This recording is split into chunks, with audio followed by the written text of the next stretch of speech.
Welcome to Shaping the Industry with Schneider Electric, where we explore the latest innovations shaping our industries. Today, we are coming to you from the Schneider Electric studio at Hannover Messe, the world's leading industrial trade fair. I am Luciano Narcisi, Research Director at ARC. Welcome to our session, The Future of Circular Design and Plastic Recycling. Today, we will be discussing a new report just released from the Handelsblatt Research Institute, Sustainable Plastics. Where does Germany economy stand? The report was produced in conjunction with Schneider Electric, who has emerged as a leader in the plastic circularity domain in ARC Strategy's Champions Radar on Plastic Circularity. Joining me in the studio is Henning Reuschel, DACH Sales Manager at Schneider Electric, Dr. Frank May from the Handelsblatt Research Institute, and Denise Mensche, Senior Channel Manager at Schneider Electric. Welcome. So let's dig in. Dr. May, Frank, thanks for joining us. Question for you. What do you think is the impact on plastic waste in the environment, and what are the opportunities for the companies there? Yeah, thank you, Luciano. I'm happy to be here. The enormous consumption of plastics accounts for about 3.4% of the world's greenhouse gas emissions. And the large volumes of plastic waste often pollute the environment and damage ecosystems. Plastic waste has doubled in the past 2 decades and could triple again by 2060. Most of that ends up in landfills or incinerators, or it passes uncontrolled in the environment into rivers and oceans. When we look at German companies, most of them say they want to reduce their reliance on single-use plastics, but in practice, plastic is still treated as disposable rather than a resource. Okay, thank you. So our audience may think that plastic can be made more sustainable through recycling. So what can you share about the recycling processes? Yeah, there is actually a hierarchy in dealing sustainably with plastics. Avoiding plastic where possible is top priority, followed by reusable products. And only when all the opportunities for reuse have been exhausted should single-use products come into existence that are recycled. Only then should that be an option. And there are 2 different types of recycling: mechanical and chemical recycling. Mechanical recycling entails sorting, washing, shredding, and yields granulate or powder. And this is currently the predominant method. Economically, the input material should be as homogeneous as possible and arrive in large quantities. Chemical recycling, on the other hand, is still pretty much in its infancy, but promising, especially for materials which cannot be recovered by mechanical means. The end product here is synthetic oil or gas, which can be turned into new plastics, but the whole process is very energy intensive and not yet cost efficient at large scale. So it makes no sense that we are recycling from one side, and on the other side, we're using a lot of energy, maybe from fossil fuels. Yeah? Right. Okay, thank you. So the ARC strategy report focuses on the increasing pressure from governments. And this is driven by stricter environmental policies. And companies are being urged to adopt more circular approach in the design stage, to optimize their plants, and to have more reliable value chains. The Corporate Sustainability Reporting Directive, the CSRD, for example, that was first applied in 2024 in the European Union, it requires all companies to start reporting their impact in the environment, and to show also, it is driving them also to show how they are planning to reduce the carbon footprint. So, Dennis, this is a question for you. How do you see this is actually impacting the industry? How are companies reacting to this increasing pressure? So, Luciano, thank you for the question. I think the awareness to do something, the awareness for the need of sustainable and circular solutions has already grown in the last years. But I think that the mandatory reporting they have to do, the companies have to do now, they will probably now be the impulse for real action. So now something needs to be done. We are talking a lot, but now we need to do actions. And we as a manufacturer, or a manufacturer in general, we do play a pivotal role in creating effective plastic recycling loops by looking at the complete life cycle of the products and thinking also at the end, already at the design phase. So we really need to review everything and start at the beginning what with the product should happen also at the end. And to bring a circularity approach to life as a manufacturer, it's not so easy for sure. So you need a specific sustainability strategy. You need a lot of raw material coming from the market, from the recycling industry. So talking about secondary plastics. And you need full data transparency. So for the complete supply chain and all production processes. So and to get that, you need automated and an automated and digital approach connected across company boundaries. So because this will then help the industry to generate and also utilize the necessary data and to have a seamless origin and monitoring process for the products, which is relevant for example, CO2 footprint. So this means the complete plastics value chain must be brought into the digital age and to get the necessary insights. And the digital transformation there is helping us to really get this data. So for the product, CO2 footprint, to get the traceability also for the material, where it comes from, where it is used. And we also need the automation process, so the automated processes or in the recycling industry for the sorting and for the separating of the materials, what Frank just explained to us. And we also need it, so not only in the recycling industry, but also in all manufacturing industries, so that we as a manufacturer of products also can get more efficient. And then we have a full picture of sustainability. We are not that bad today. So nowadays the recycling industry, for example, is working already with data coming from the different machines provided by OEMs, but they are singularly seen only for single steps of the recycling process. So, and what we need to do is we really need to break the barriers between the different recycling steps, the different machines, and also between the different companies, so that we have like a digital twin at the end from the recycled product. And that's, I think, a relevant point here. We as Schneider Electric, as a manufacturer, we are creating circularity by acting on both sides of the spectrum. So we are helping the developing recycling industry and also other manufacturing industries with our innovative hardware and software. And on the other hand, we are also a user of secondary plastics, and we are developing products using sustainable plastics in our product development. So this means we already gave us in an early stage a target to have 50% of green materials in our products by 2025. So we are still early in 2025 and we already reached that target. So we are looking at even more ambitious targets towards 2023 to do something for the sustainability. Okay, thanks. Thanks for sharing. So sustainable plastic management requires collaboration. It cannot be achieved by one company in the value chain.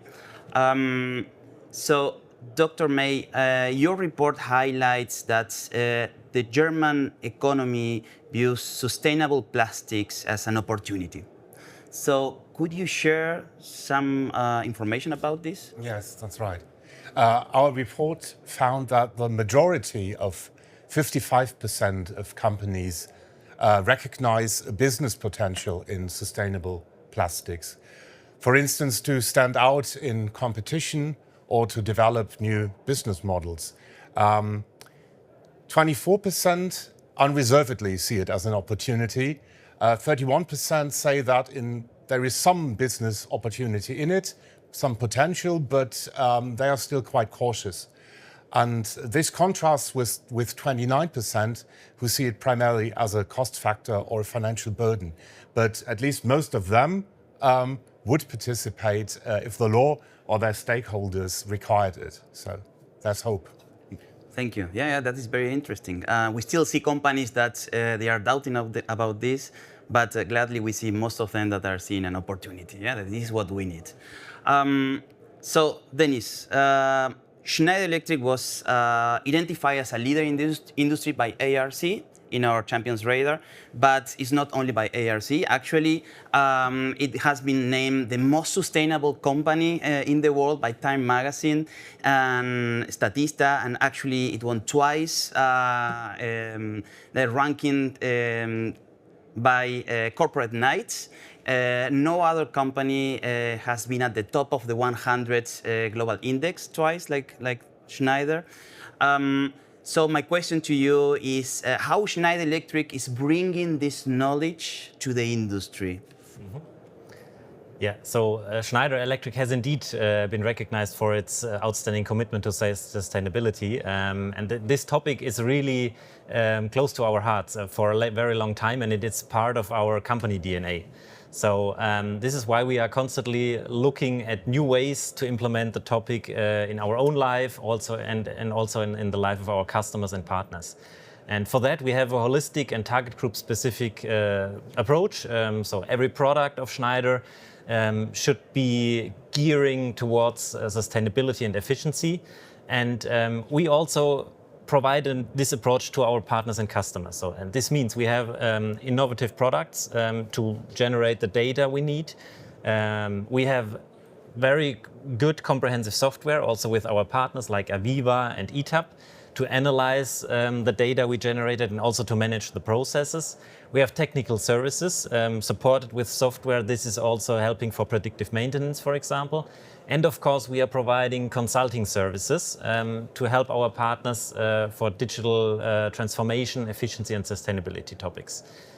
So, and yeah, helping them implement respective measures to implement sustainability topics. So on the other hand, we are eating our own food. That's very important for us as well. So that means everything what we are promoting to the market, to our partners, to our customers, we are using ourselves in our buildings, in our factories. We have a lot of assets over the world. We are testing that. And what we want to do is we want to learn from that, to learn what our solutions are bringing. We want to benefit from that as well. And for sure, we can also use it as a showcase. So if we have customers who are interested in Schneider Electric solutions, usually we can bring them to a factory and they can see it.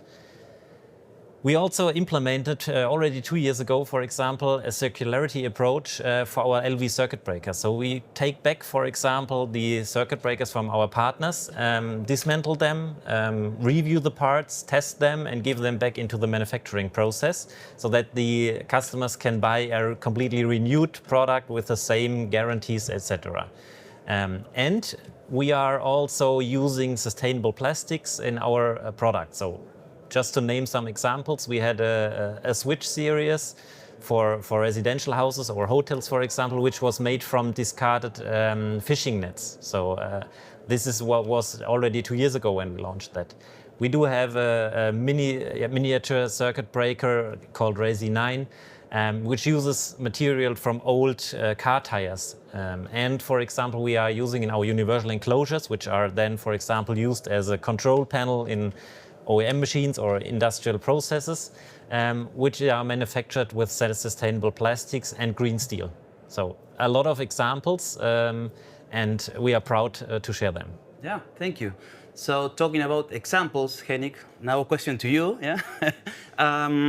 Could you provide more use cases from Schneider Electric, how you guys are using secondary plastics or green steel in your products? Yeah.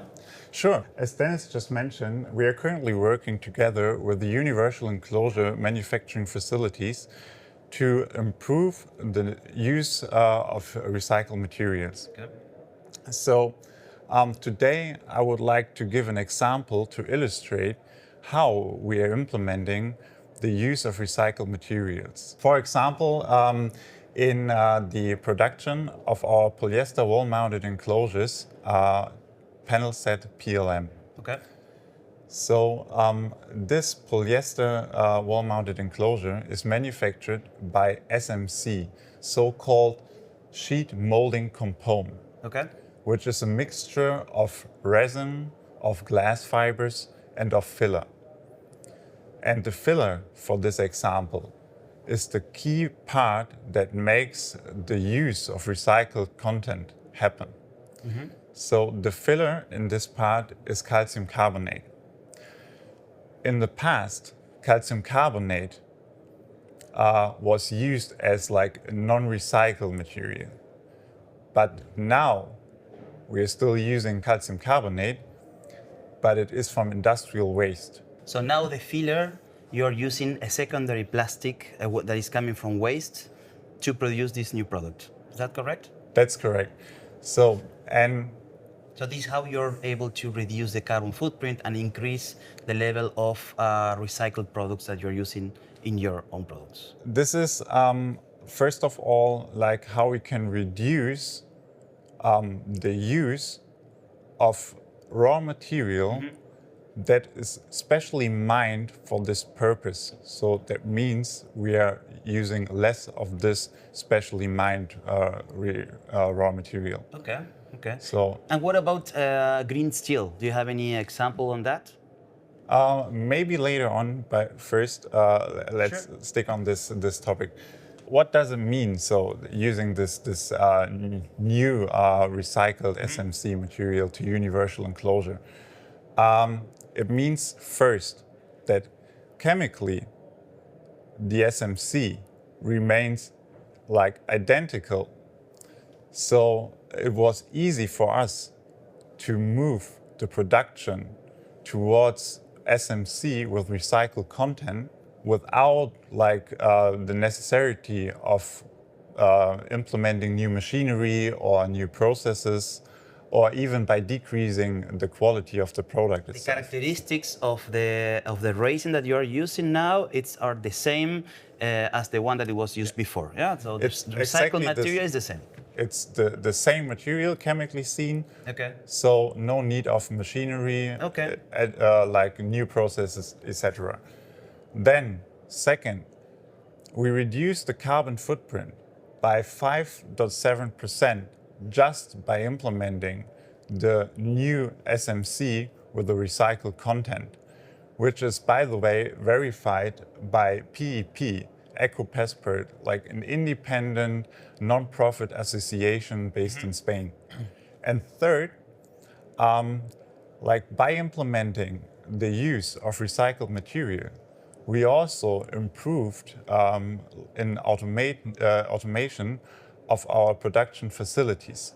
And also like by improving the automation of our production facilities, we installed, for example, PV panels on the roofs, or we modified and optimized the packaging material in our factories.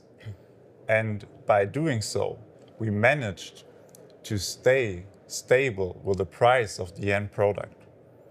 Okay. So, summing up everything, we are the first to manufacture polyester wall-mounted enclosures made from SMC with recycled content, which perfectly fits the current as well as the future demands of the market. So this is very interesting. I think when we are talking about secondary plastics, or at least me, we have doubts, or I have doubts about the quality of the material that is produced, or how more expensive will be the end product. So it's very interesting the case that you are sharing, where you say no, the quality is not hampered. We have the same material there, and now it's coming from secondary plastic. It's very interesting that you share that. Now a question to you, Frank, maybe, because when we talk about green products, I think usually people think on, but what is the price of them? So how can we produce a product with a lower carbon footprint, which is actually still able to compete with the standard ones, like the one that Henrik just mentioned? Yeah, that's a tricky question. It is. The answer is complex because there are many levers. On the upside, we see that demand is slowly picking up because increasing environmental awareness. So in recent years, we've seen an increasing willingness to pay for products that are made from recycled plastics. And This is likely to improve even further due to statutory input quotas for recyclates, some of which have already been agreed and others are in the planning stage, so there's more to come probably. And with these kinds of regulations, policymakers can create so-called lead markets for secondary plastics. The main problem is actually on the cost side, especially because the quality characteristic of some recyclates are still often not quite uncertain, and because oil is cheap. So primary plastics is a very cheap competitor. So regulation should be more stringent here and, for example, place higher taxes on the use of oil in plastics production. At the same time, there are still considerable efficiencies to be leveraged in the recycling industry itself. Firstly, this is about better exploiting economies of scale that arise from the high fixed costs of the recycling process.